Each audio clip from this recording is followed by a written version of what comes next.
herida, que tardó más de un mes en curar.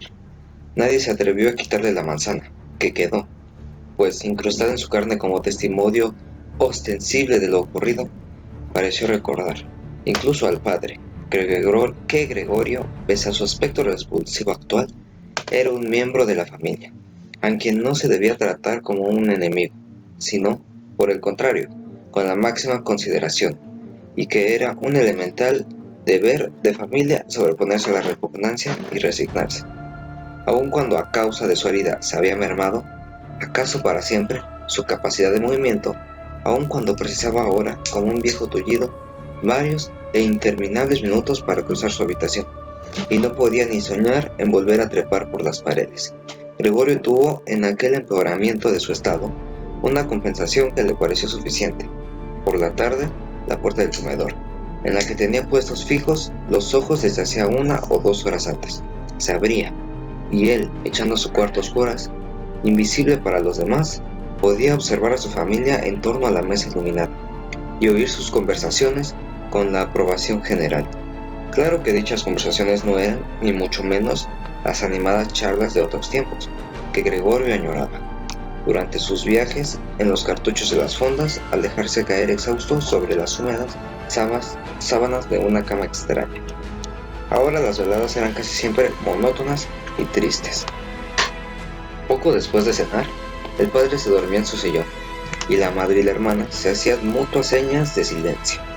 La madre, inclinada muy cerca de la luz, cosía lencería para una tienda, y la hermana, que se había colocado de dependienta, estudiaba por las noches estenografía y francés, con miras a conseguir un puesto mejor que el actual.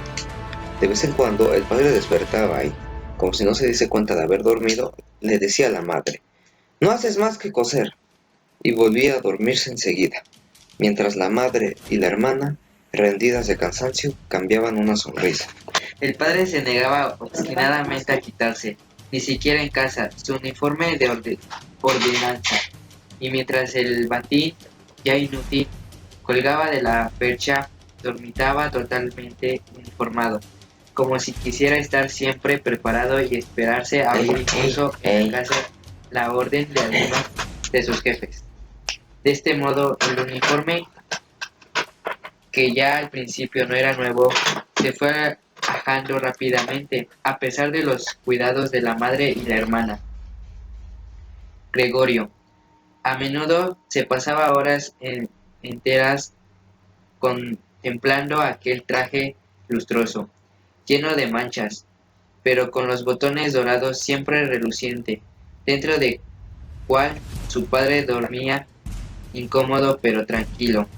A las 10, la madre intentaba despertar al padre para convencerle de que se acostara y durmiera como es debido, cosa que él tanto necesitaba, puesto que entraba a trabajar a las 6. Pero el padre, con la obstinación que le caracterizaba desde que era ordenanza, insistía en permanecer más tiempo en la mesa, pese a que se dormía invariablemente, y al gran trabajo se costaba hacerle cambiar al sillón por la cama. Sordo a los argumentos de la madre y la hermana, seguía ahí con los ojos cerrados, dando cabezadas.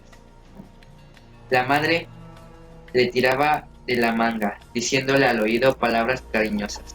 La hermana interrumpía su tarea para ayudarla, pero no servía de nada, pues el padre se hundía aún más en un sillón y no abría los ojos hasta que las dos mujeres le hacían por debajo de los brazos. Entonces la miraba a una tras otra y solía exclamar: «Vaya vida, ni siquiera los últimos años voy a poder estar tranquilo». Y pensándote como si llevara una pasada carga, se ponía de pie, apoyándose en la madre y la hermana. Se dejaba acompañar hasta la puerta, les indicaba con un gesto que ya no las necesitaba, y seguía solo un camino, mientras las dos mujeres dejaban sus tareas e iban tras él para continuar ayudándole.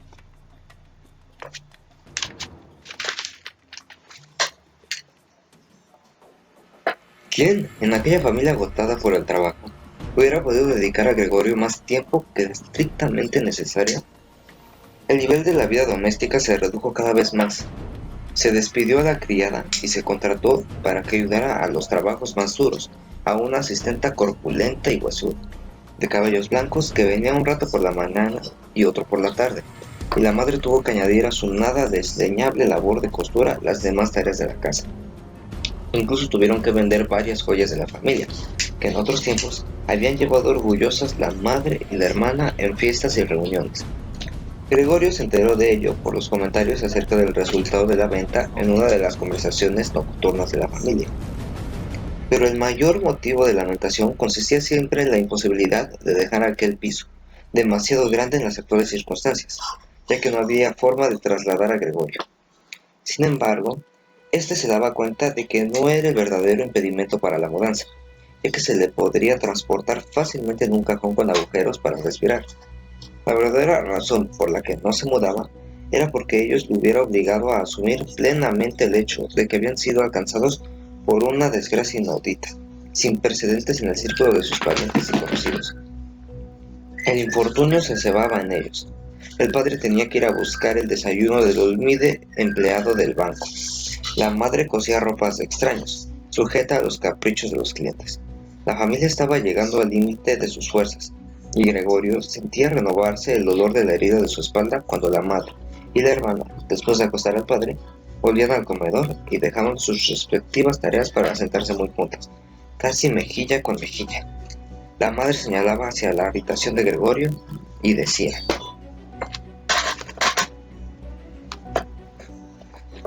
Prete, cierra esa puerta. Y Gregorio quedaba de nuevo sumido en la oscuridad. Mientras en la habitación continua las dos mujeres lloraban en silencio, o se quedaban mirando fijamente en la mesa con los ojos secos. Gregorio casi nunca dormía, ni de noche ni de día. A veces pensaba que iba a abrirse la puerta de su cuarto y que le iba encargándose de nuevo, como antes, de los asuntos de la familia. Volvió a acordarse, tras largo tiempo, del director y el gerente del almacén, el dependiente y el aprendiz, aquel ordenanza tan robusto, 2 o 3 amigos que tenían en otros comercios, una camarera de una fonda provinciana.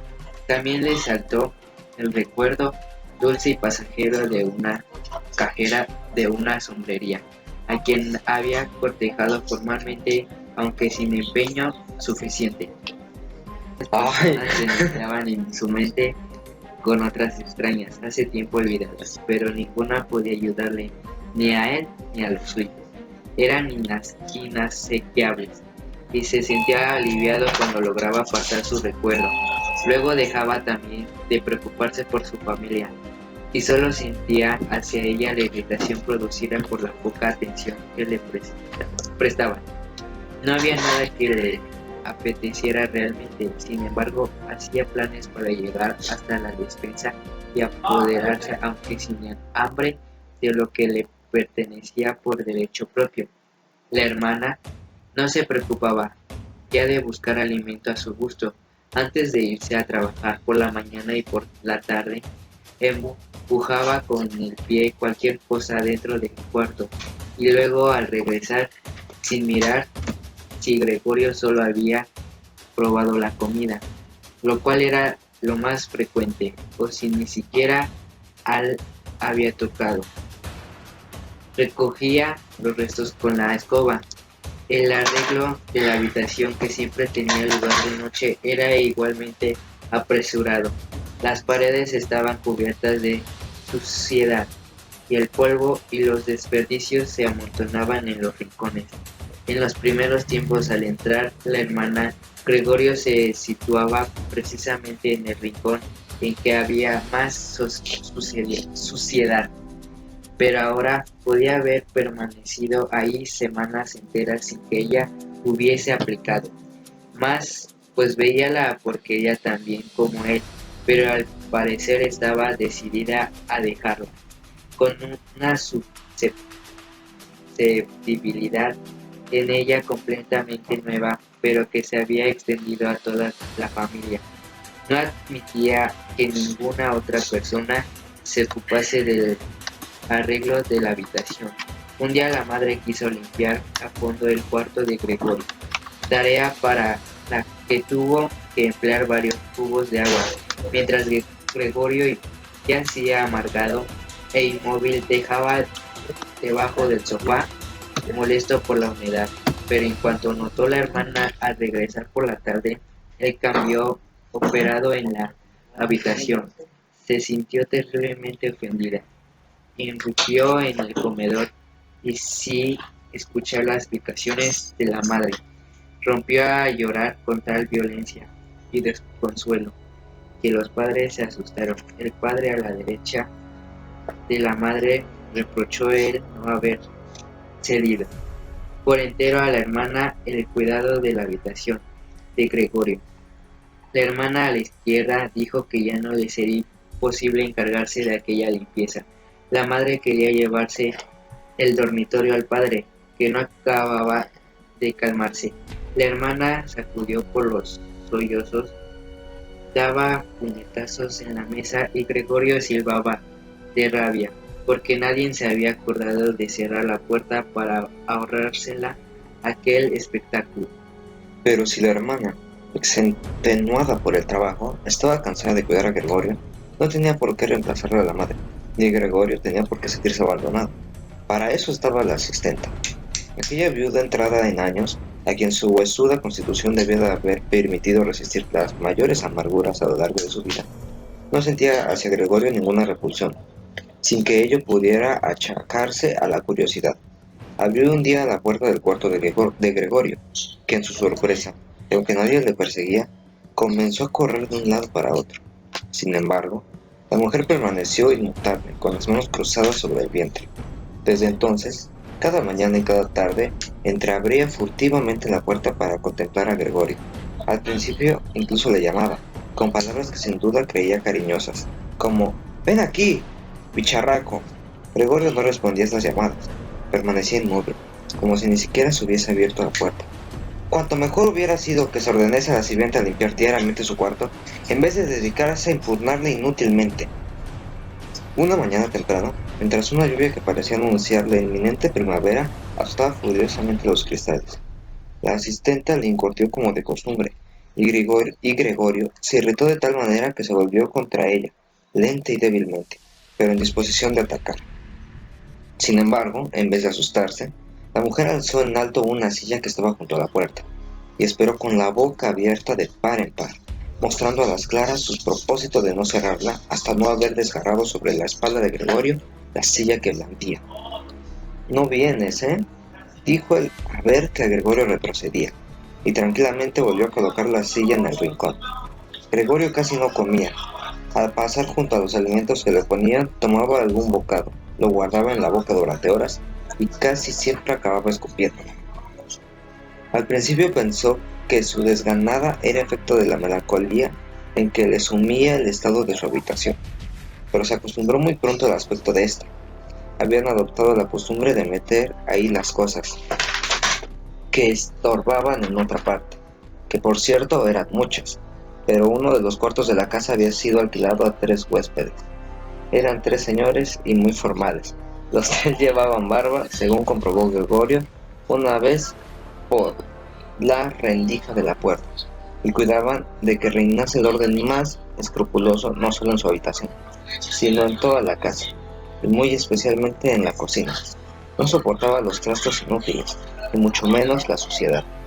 Además habían traído consigo la mayor parte de su mobiliario, lo cual hacía innecesario algunos muebles posibles de venta, pero que la familia tampoco quería tirar, y todas esas cosas habían ido a parar al cuarto de Gregorio, junto con el recogedor de la ceniza y el cubo de la basura, lo que de momento no había de ser utilizado. La asistenta lo tiraba rápidamente al cuarto de Gregorio, quien por fortuna la mayoría de las veces solo veía el objeto en cuestión y la mano que lo sujetaba. Quizás tuviese intención la asistenta de volver, permanecía permanecer ahí donde habían sido dejadas, a menos de que Gregorio se resolviese contra algún trasto y lo desplazara, impulsando a ello porque el objeto de cuestión no lo dejaba. Ya sitio libre para arrastrarse o por pura rabia, aunque después de tales traslados quedaba horriblemente triste y fatigado, sin ganas de moverse durante horas enteras. A veces los huéspedes cenaban en casa, en el comedor, con lo cual la puerta que daba a la habitación de Gregorio permanecía cerrada, también algunas noches, pero a Gregorio esto le importaba ya muy poco, pues ya incluso algunas noches en que la puerta estaba abierta no había aprovechado la ocasión, sino que se había retirado, sin que la familia lo advirtiese, al rincón más oscuro de su cuarto. Un día la sirvienta dejó algo entornado, la puerta que daba al comedor, y así siguió. Cuando los huéspedes entraron por la noche y encendieron las luces, se sentaron a la mesa en los sitios antaños, ocupados por el padre. La madre y Gregorio desdoblaron las servilletas y empuñaron los cubiertos. Acto seguido llegando la madre con una fuente de carne, seguida de la hermana, que llevaba otra fuente llena de patatas. Los huéspedes se inclinaron sobre las fuentes de humeante comida, como si quisiese probarla antes de servirse, y en efecto, el que se hallaba sentado en ello y parecía llevar la voz cantante, cortó un pedazo de carne en la fuente misma sin duda para comprobar que estaba suficientemente tierna y que no era necesario devolverla a la cocina. Mostró su aprobación y la madre y la hermana, que habían observado expectantes la operación, respiraron aliviadas y sonrieron. La familia comió en la cocina. El padre, antes de dirigirse hacia esta, entró en el comedor, hizo una reverencia y, con la gorra en la mano, se acercó a la mesa. Los huéspedes musitaron algo. Después, ya solo comieron casi en silencio. A Gregorio le resultaba extraño oír, entre los diversos ruidos de la comida, el de los dientes al masticar, como si quisiesen demostrarle que para comer se necesitan dientes, y que la más hermosa mandíbula de nada sirve sin ellos. ¡Qué hambre tengo!, pensó Gregorio preocupado. Pero no son estas las cosas que me apetecen. ¿Cómo comen estos huéspedes? Y yo, mientras, muriéndome de hambre. Aquella noche, Gregorio no recordaba haber oído el violín en todo aquel tiempo. Oyó tocarla en la cocina. Ya habían acabado los huéspedes de cenar. El que estaba en medio había sacado un periódico y dado una hoja a cada uno de los otros dos, y los tres leían y fumaban recostados en sus asientos.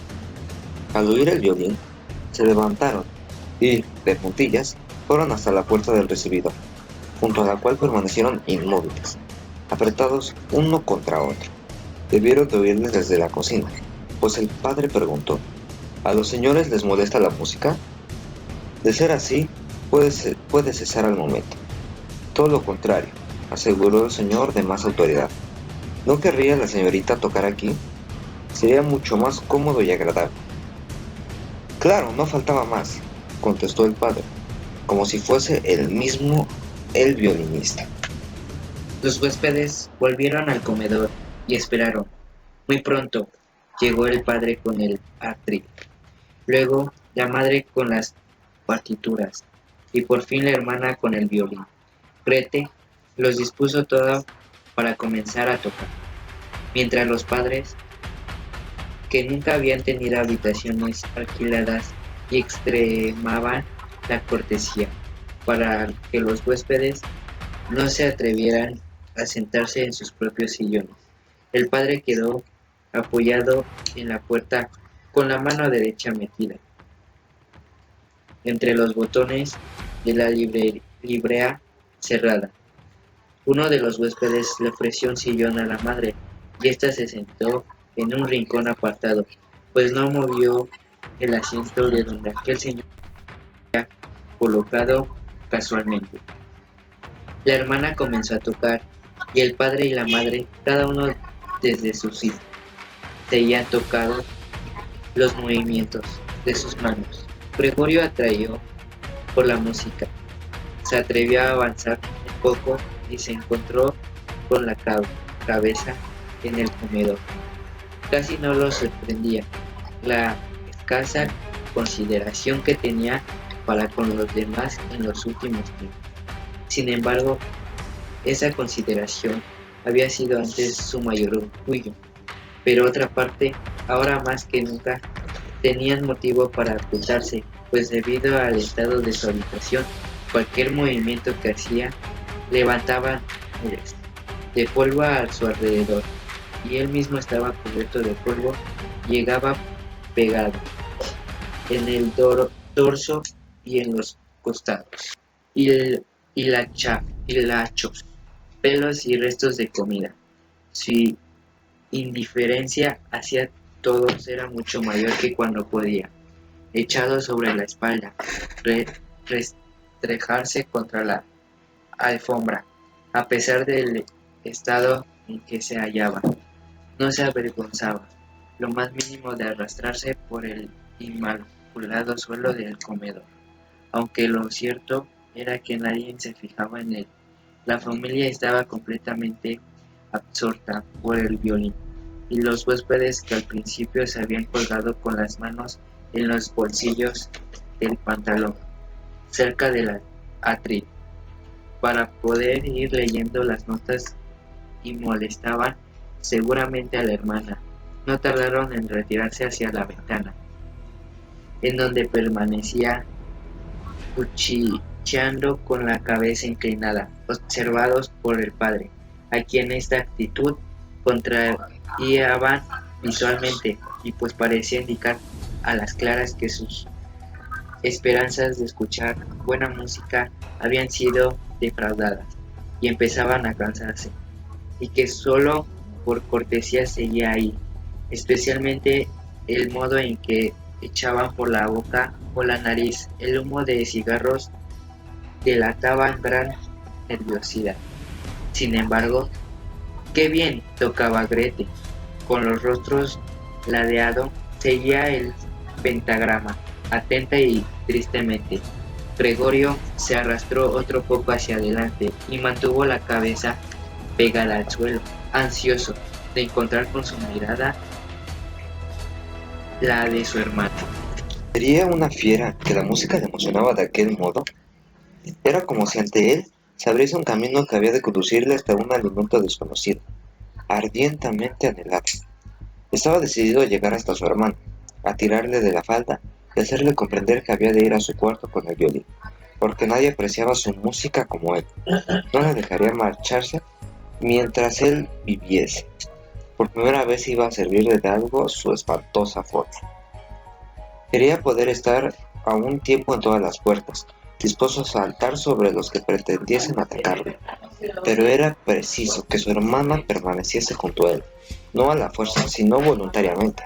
Era preciso que se sentase junto a él en el sofá, que se inclinase hacia él, y entonces le contaría al oído que había tenido el firme propósito de enviarlo al conservatorio, y, de no haber sobrevenido la desgracia durante las pasadas navidades, pues las navidades ya habían pasado, ¿no?